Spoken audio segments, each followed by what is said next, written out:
PT Lestri.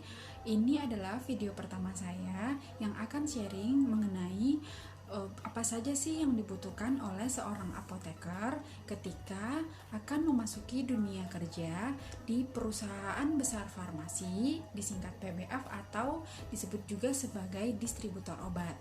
Kali ini saya juga akan menjelaskan kepada teman-teman semua, baik yang ingin mengetahui tentang dunia apoteker, calon apoteker, atau apoteker yang sudah bekerja di perusahaan besar farmasi.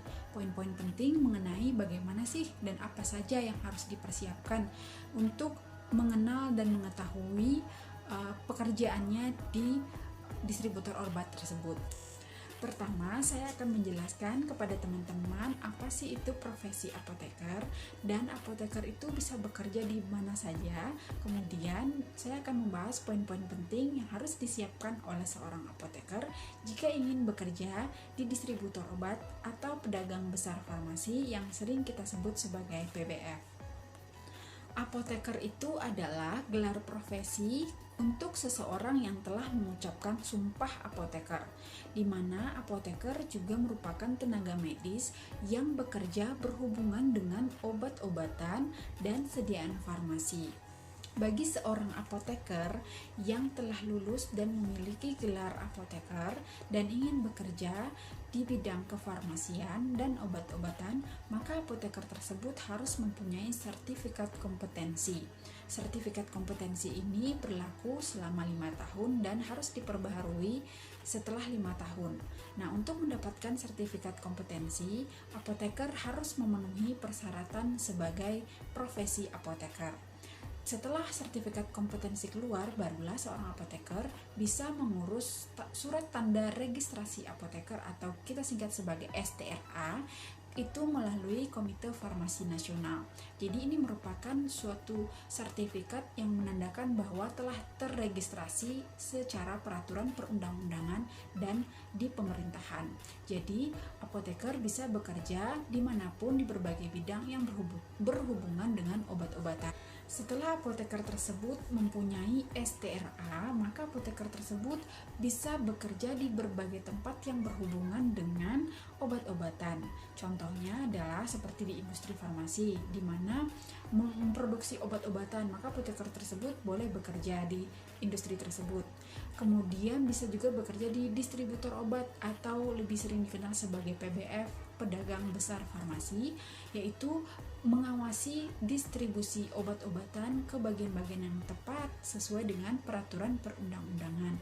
Ada juga apoteker yang bekerja di rumah sakit atau di puskesmas, yaitu melayani resep dokter untuk pengobatan pasien.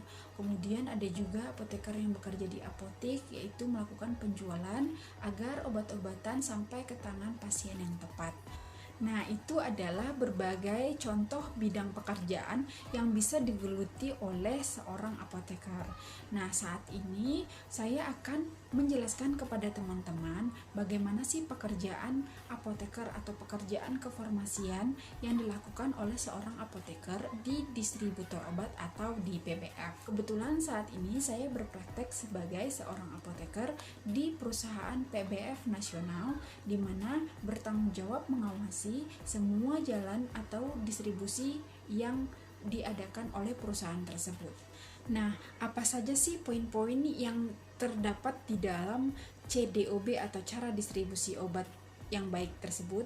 Nah, CDOB ini mencakup semua bagian, termasuk bagian mutu, pengawasan, bagian personalia, sampai dengan pengiriman.